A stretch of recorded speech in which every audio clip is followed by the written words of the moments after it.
ngatekereza umunsi w'amasazire yanjye, igihe nzashira mu mwuka nshoje urugendo rw'isi.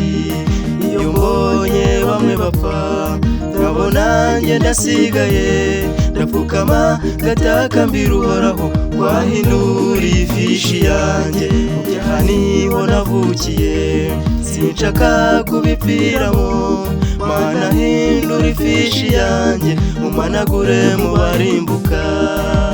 Zamuye ijwi ryanjye Yesu nguzampa iherezo ryiza, uzandindira ubugingo bwanjye uzaburinde kurimbuka.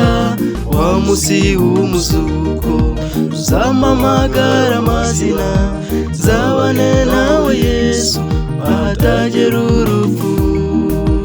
Zamuye ijwi ryanjye Yesu nguzampa iherezo ryiza, uzandindira ubugingo bwanjye uzaburinde kurimbuka.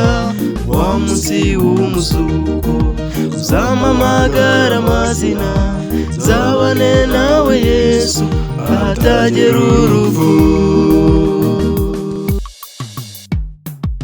Yaba umugore nashatse cyangwa abana nabyaye, cyangwa ababyeyi banjye, inshuti ndetse n'abankundaga, umunsi nzashira mu mwuka bazanshyira muri serikeyi. Amarira ari menshi, agahinda k'abankundaga, nibamara gushyiraho itaka, amarira n'agahinda bazabisiga aho ngaho, ibyanjye ku isi birangiriraho. Zamuye ijwi ryanjye Yesu nguzampa iherezo ryiza, uzandindira ubugingo bwanjye uzaburinde kurimbuka.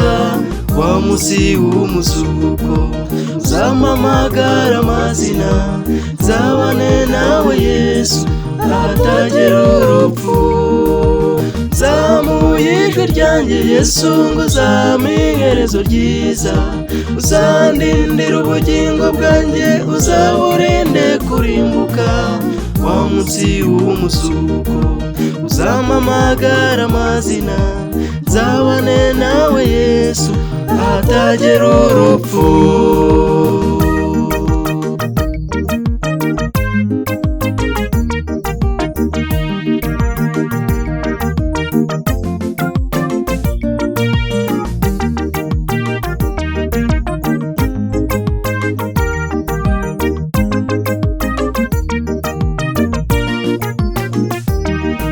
Sine ubwoba n'urupfu, abazima baziko bazapfa, abapfuye bo ntacyo bazi.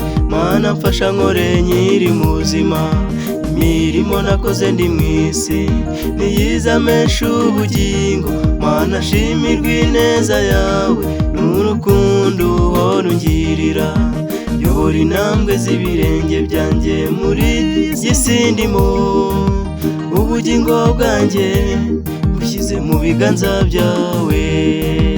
Zamuye ijwi ryanjye Yesu nguzampa iherezo ryiza, uzandindira ubugingo bwanjye uzaburinde kurimbuka. Wa munsi w'umuzuko uzampamagara amazina, nzabane nawe Yesu ahatagera urupfu. Zamuye ijwi ryanjye Yesu nguzampa iherezo ryiza, uzandindira ubugingo bwanjye uzaburinde kurimbuka. Wa munsi w'umuzuko uzampamagara amazina, nzabane nawe Yesu ahatagera urupfu. Wa munsi w'umuzuko uzampamagara amazina, nzabane nawe Yesu ahatagera urupfu. Wa munsi w'umuzuko uzampamagara amazina, nzabane nawe Yesu ahatagera urupfu.